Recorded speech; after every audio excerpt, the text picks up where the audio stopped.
I bet you can't resist the British seaside in summer. I certainly couldn't, and Brighton in August is where we are heading back to today.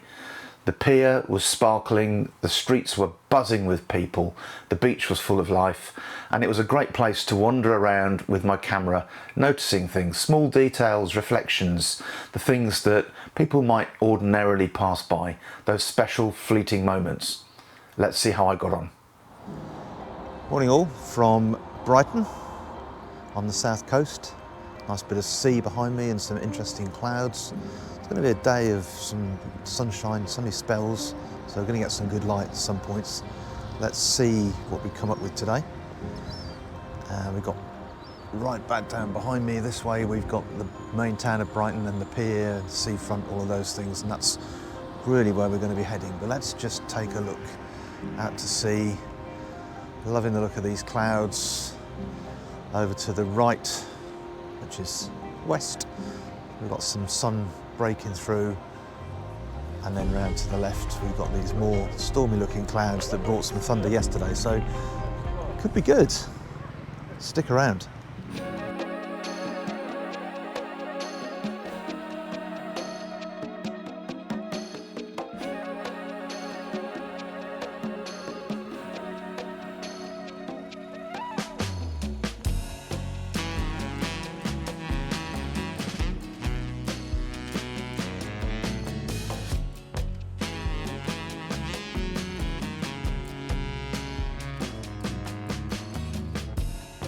Still pretty quiet this morning. What's it now? Must be around 10 o'clock. People really just setting up for the day.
So first up, I have this image, which is almost picture postcard apart from the decisive moment. So let's look at this.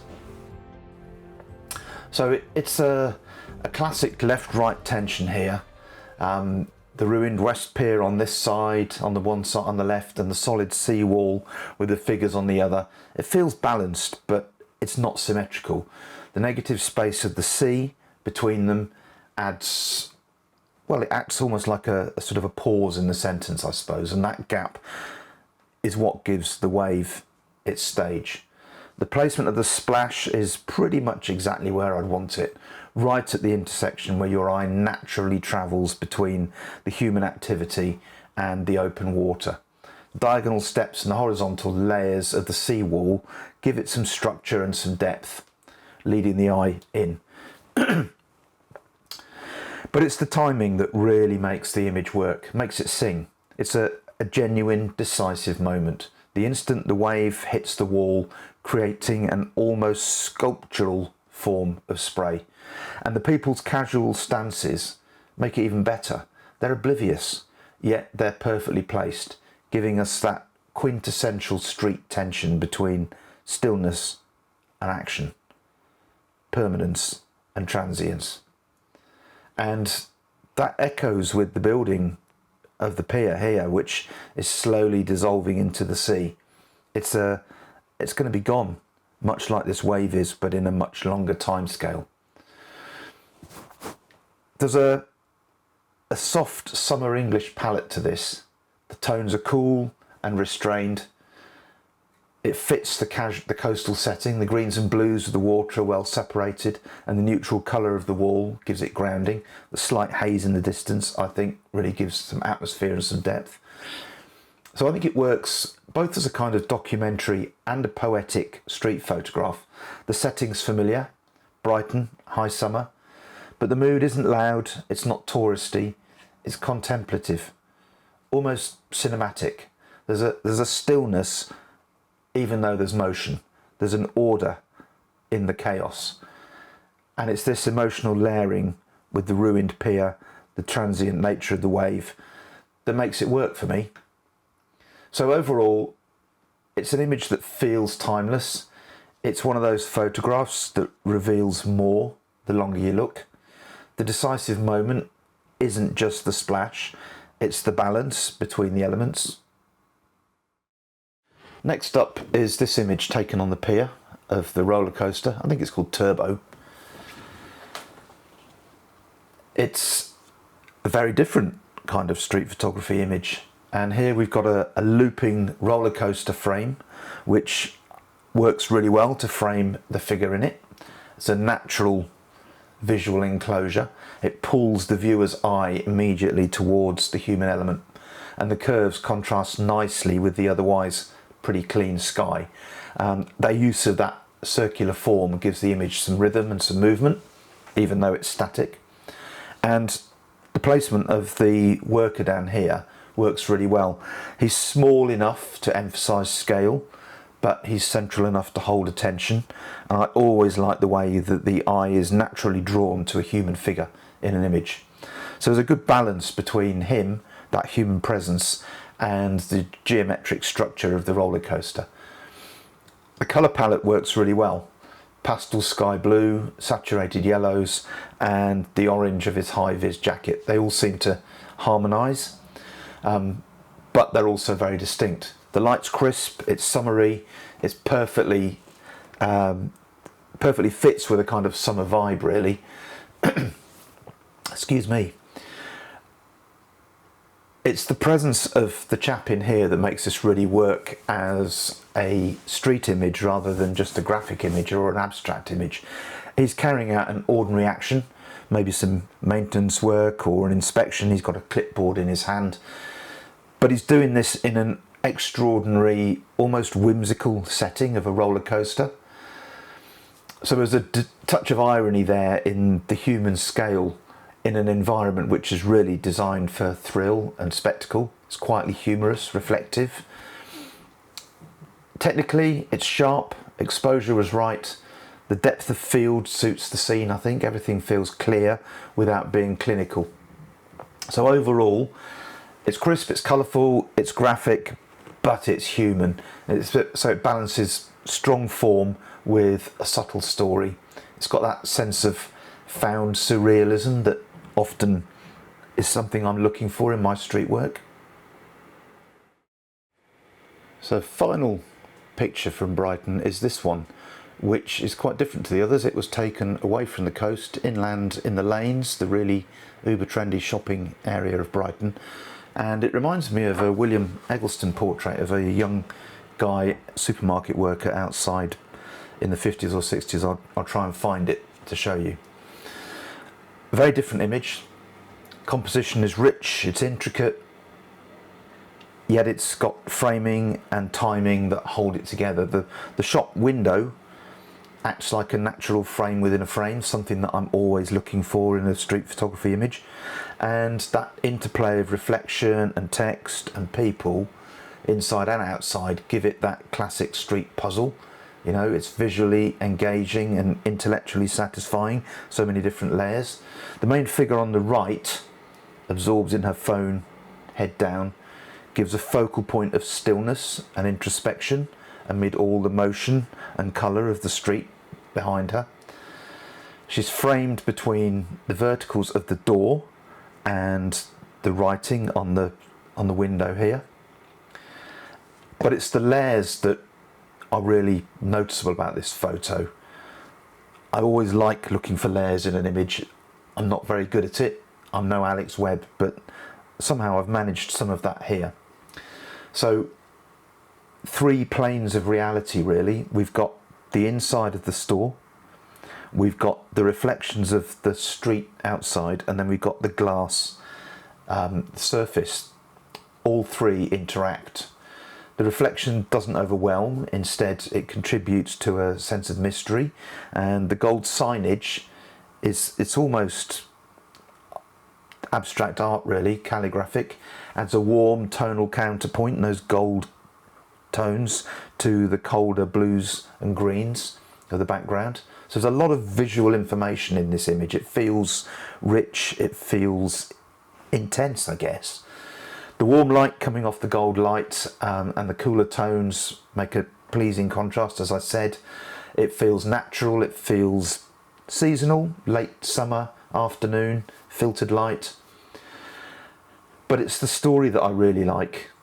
It's a quiet, introspective moment for the girl here amid a lively environment. We, as the viewer, are both observer and participant. We know what it feels like, we can empathise, and there's a small narrative tension here. She's engrossed in her screen while the reflections of passers-by continue their flow outside. It says something very telling about modern street life. There's disconnection within connection. So she's disconnected from the world around her, but she's directly connected via communication with her world. So it's a strong, nuanced, contemporary image, I feel. It's subtle and it's got all those beautiful layers in it. That's my final image. So I've finished the day with 3 really quite different images from Brighton, and that to me is what street photography is all about. You go down to the coast with your fishing net, your camera, and 3 very different types of fish end up in there. We've got the roller coaster, the man in the abstract situation with you know, his maintenance providing the human form in there. You've got the more landscape, perhaps more traditional postcard style image, but with that crucial decisive moment. And you've got the more reflective street moment image with the different layers, none of which were planned for. Obviously I knew where I was going, but I don't know exactly what I'm going to get, and it is the fact that I can catch 3 very different fleeting moments that brings me back each time. So I hope you've enjoyed the video. If you have, please do give me the thumbs up and a subscribe, tell your friends, and I'll see you next time. Take care.